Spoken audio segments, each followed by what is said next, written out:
What would you do if you discovered your spouse was sexting their ex, while sitting just 1 foot away from you?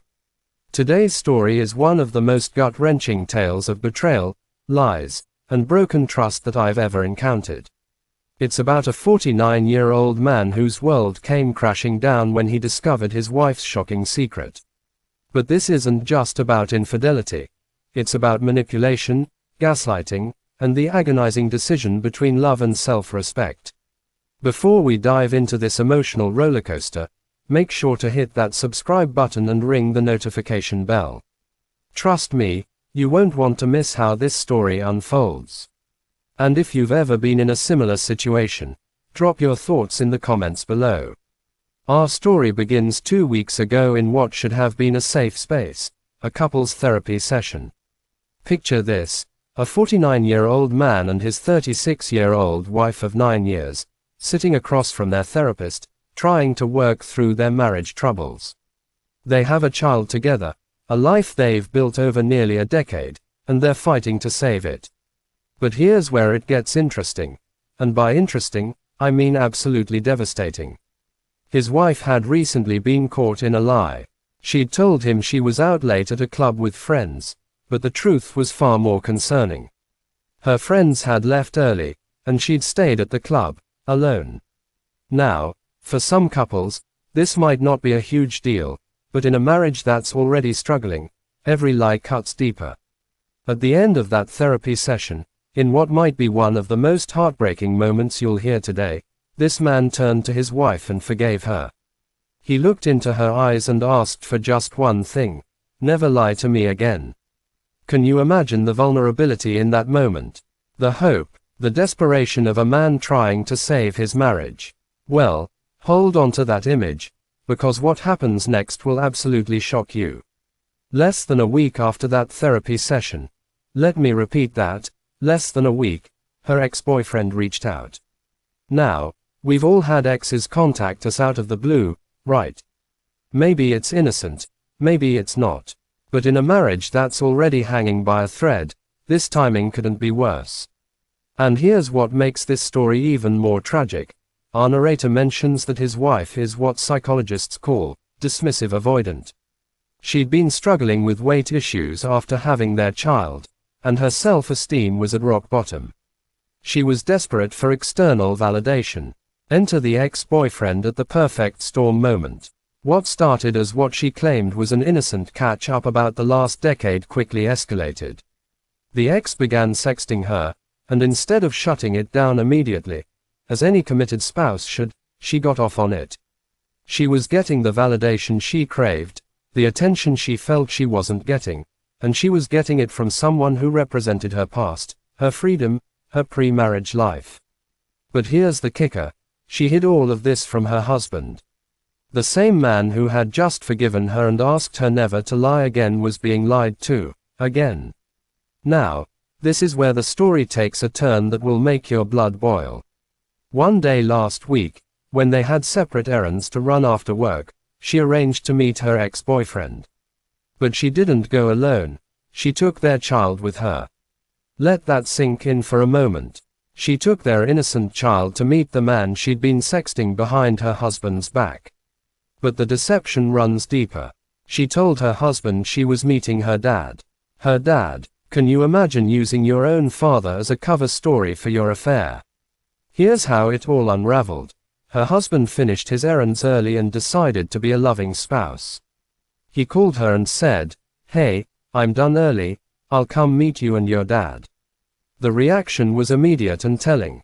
She practically stuttered, panic in her voice. She told him she'd already met her dad and was now meeting someone else. When he pressed for details, she finally admitted the truth. The explosion that followed was inevitable. This man, who describes himself as never being jealous or possessive, who had never stopped her from hanging out with people or doing anything she wanted, completely lost it. He screamed at her for hiding it, for taking their child to meet this guy. And how did she respond? With classic manipulation tactics. She said his anger was exactly why she kept it from him. She actually tried to turn his justified rage into evidence that she was right to lie. But it gets worse. She then tried to convince him to come meet her ex. She tried to sell him on them being just friends. She said he'd like him, and that the ex was a good guy. Can you imagine the audacity? The sheer, brazen audacity of asking your betrayed spouse to come shake hands with the man you've been having sexual conversations with. Our narrator was in shock. Hurt, angry. He asked how long she'd been planning this meeting. Was it spontaneous? No. They'd been texting for nearly a week. Let me paint this picture clearly. Less than a week after looking into her husband's eyes in therapy and promising never to lie again, she was not only lying but actively planning secret meetings with her ex. She continued with the gaslighting. It's totally innocent. You're overreacting. Just come meet us. And here's the most heartbreaking part. He almost went. He almost walked into that situation. Imagine the humiliation. Shaking hands with a man who had been texting your wife about intimate acts.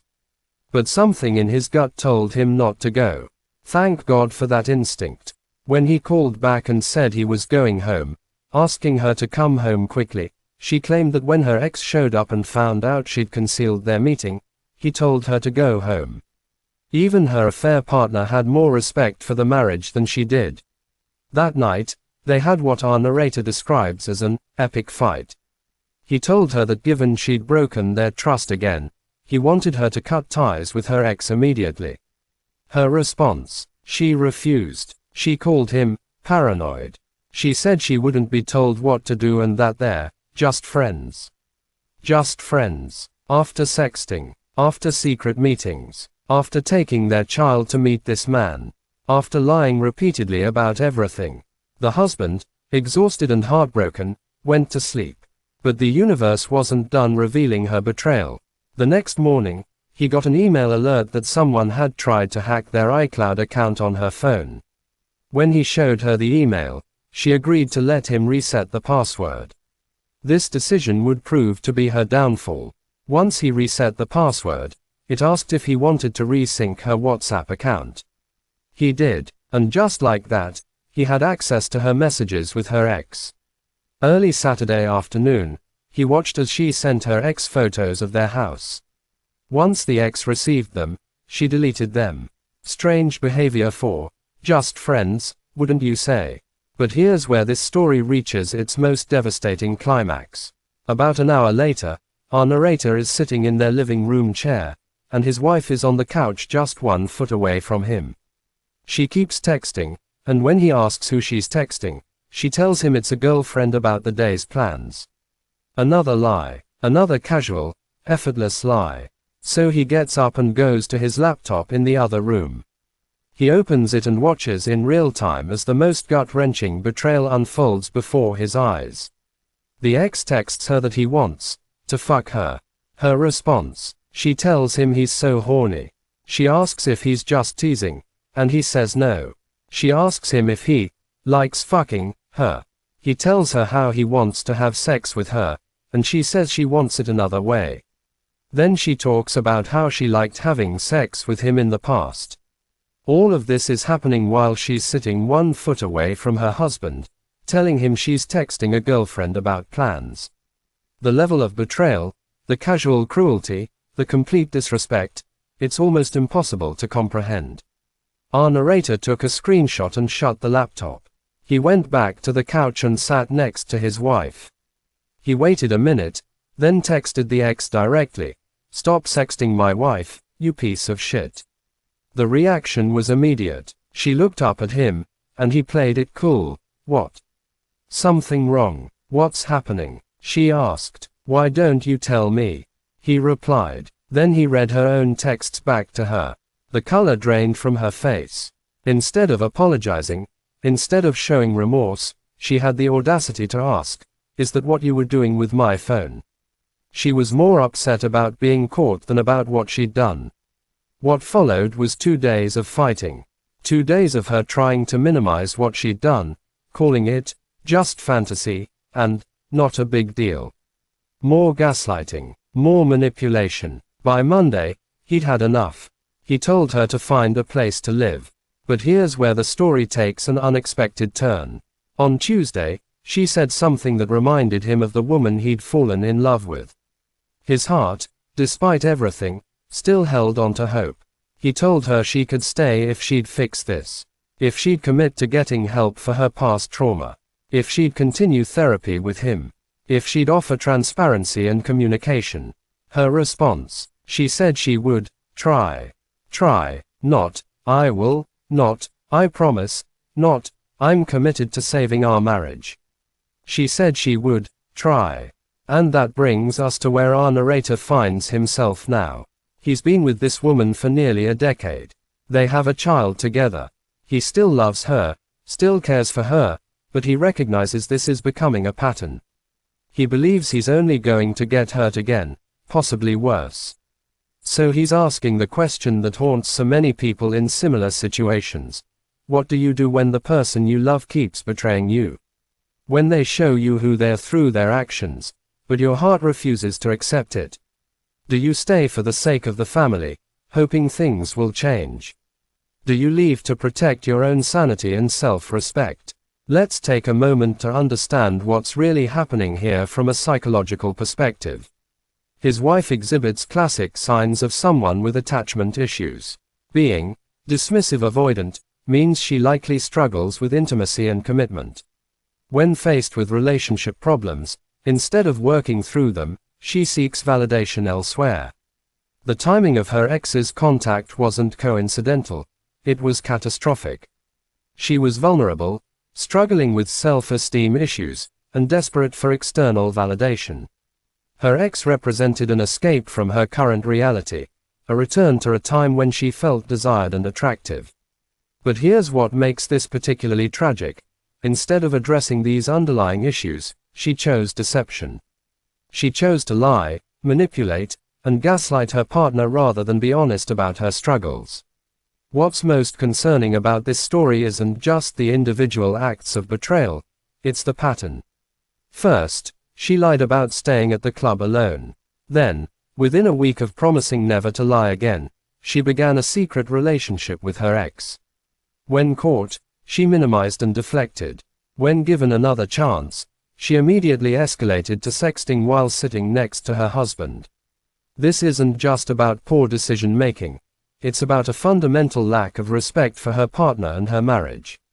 Throughout this story, we see classic gaslighting techniques. 1. Minimizing asterisk. It's just fantasy, not a big deal. 2. Deflecting asterisk. Your anger is why I kept it from you. 3. Denial asterisk. They're just friends. 4. Victim playing asterisk. Acting like she's the one being wronged. 5. Rewriting history asterisk. Claiming innocence despite clear evidence. These tactics are designed to make the victim question their own reality, to make them feel like they're overreacting or being unreasonable. One of the most disturbing aspects of this story is how their child was used as a prop in the deception. Taking the child to meet her ex wasn't just a betrayal of her husband, it was a betrayal of her parental responsibilities.